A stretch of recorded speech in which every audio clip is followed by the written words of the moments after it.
ভয়াবহ অর্থনৈতিক সংকট ও মুদ্রার রেকর্ড দরপতনের জেরে ইরানে ছড়িয়ে পড়া বিক্ষোভ এখন সরকার বিরোধী আন্দোলনে রূপ নিয়েছে। তেহরান সহ দেশটির ৩১টি প্রদেশে ছড়িয়ে পড়া এই বিক্ষোভে গত কয়েক দিনে অন্তত ৪৫ জন নিহত এবং ২৫০০-এরও বেশি বিক্ষোভকারী গ্রেফতার হয়েছেন। সরকারি স্থাপনা ও রাষ্ট্রীয় টেলিভিশনে অগ্নিসংযোগ করে বর্তমান ইসলামী শাসন ব্যবস্থার অবসান দাবি করছেন বিক্ষোভকারীরা। বিক্ষোভ দমাতে ইরান সরকার যখন হিমশিম খাচ্ছে, ঠিক সেই মুহূর্তে নতুন করে বিক্ষোভের ডাক দিয়েছেন দেশটির শেষ শাহ বা সম্রাটের নির্বাসিত ছেলে রেজা পাহলভি। এমনিতেই ইরানের বিক্ষোভকারীদের সমর্থন জুগিয়ে আয়াতুল্লাহ আলী সরকারকে চাপে রেখেছেন মার্কিন প্রেসিডেন্ট ডোনাল্ড ট্রাম্প। এর মধ্যে মির্জাফরের মতো দেশের সরকারের বিরুদ্ধে বিক্ষোভ উস্কে ফায়দা লুটতে এসেছেন শেষ শাহের নির্বাসিত ছেলে রেজা পাহলভি। ১৯৭৯ সালের ইসলামী বিপ্লবে ক্ষমতাচ্যুত শাহের জ্যেষ্ঠ পুত্র পাহলভি সামাজিক যোগাযোগ মাধ্যমে দেয়া এক বার্তায় বিক্ষোভকারীদের প্রশংসায় ভাসান। ইরান সরকারের বিরুদ্ধে সাম্প্রতিক বিক্ষোভকে অভূতপূর্ব হিসেবে আখ্যা দেন তিনি। পাহলভি দাবি করেন, বিভিন্ন সূত্র থেকে তিনি জানতে পেরেছেন যে জনগণের বিক্ষোভের কারণে ইরানের শাসক গোষ্ঠী এখন গভীরভাবে আতঙ্কিত। এমনকি বিক্ষোভ ঠেকাতে তারা আবারও ইন্টারনেট বন্ধ করার চেষ্টা করছে বলেও দাবি করেন তিনি। কিন্তু কে এই ইরানের সাবেক যুবরাজ রেজা পাহলভি, যিনি আবারও নিজের দেশের বিক্ষোভ উস্কে দেওয়ার চেষ্টা করছেন? ইরানের ঐতিহাসিক রাজতান্ত্রিক শাসন ব্যবস্থায় সিংহাসনের উত্তরাধিকারী হিসেবে জন্মের পর থেকেই প্রস্তুত করা হচ্ছিল রেজা পাহলভিকে।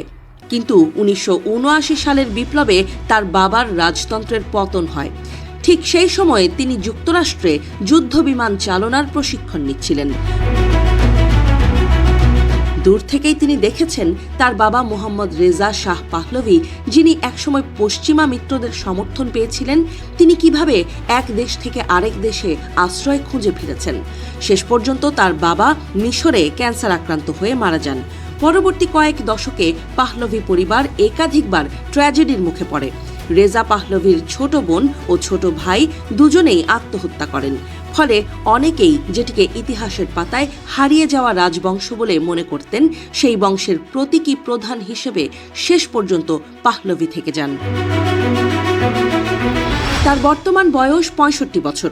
এখন তিনি ইরানের ভবিষ্যৎ গঠনে বিক্ষোভকারীদের কেন্দ্র করতে দাবার গুটি চালছেন। বর্তমানে যুক্তরাষ্ট্রের ওয়াশিংটন ডিসির কাছের এক শান্ত উপশহরে খুব সাদামাটা জীবনযাপন করেন তিনি। যুক্তরাষ্ট্রে বসেই ইরানের ক্ষমতা দখলের স্বপ্ন দেখছেন পাহলভি।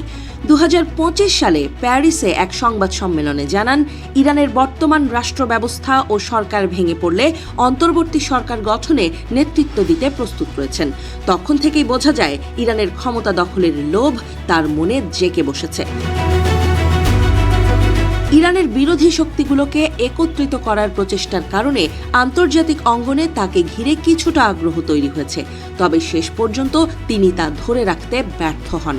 ২০২৩ সালে তিনি ইসরায়েল সফরে গিয়ে প্রধানমন্ত্রী বেনিয়ামিন নেতানিয়াহুর সঙ্গে সাক্ষাৎ করলে বিতর্ক তৈরি হয়। সম্প্রতি ইরানের ভেতরে ইসরায়েলি বিমান হামলার পক্ষে কথা বলে তাকে কঠিন প্রশ্নের মুখে পড়তে হয়। সেই সময় তিনি বলেন, খামেনি সরকারকে দুর্বল করে দেয় এমন যে কোনো পদক্ষেপকে ইরানের অনেক মানুষ স্বাগত জানাবে। এই মন্তব্যকে ঘিরে তখন তীব্র বিতর্ক শুরু হয়। বিশ্লেষকদের মতে, ইরানি জাতির কল্যাণের চাইতে ইসরায়েল ও পশ্চিমাবাদের এজেন্ট হিসেবে ক্ষমতা দখলকেই প্রধান লক্ষ্য হিসেবে নিয়েছেন পাহলভি। আর তাই চলমান বিক্ষোভ উস্কে দিয়ে তিনি নিজ জাতির সাথেই মির্জাফরগিরি করছেন বলেও মনে করছেন অনেকেই।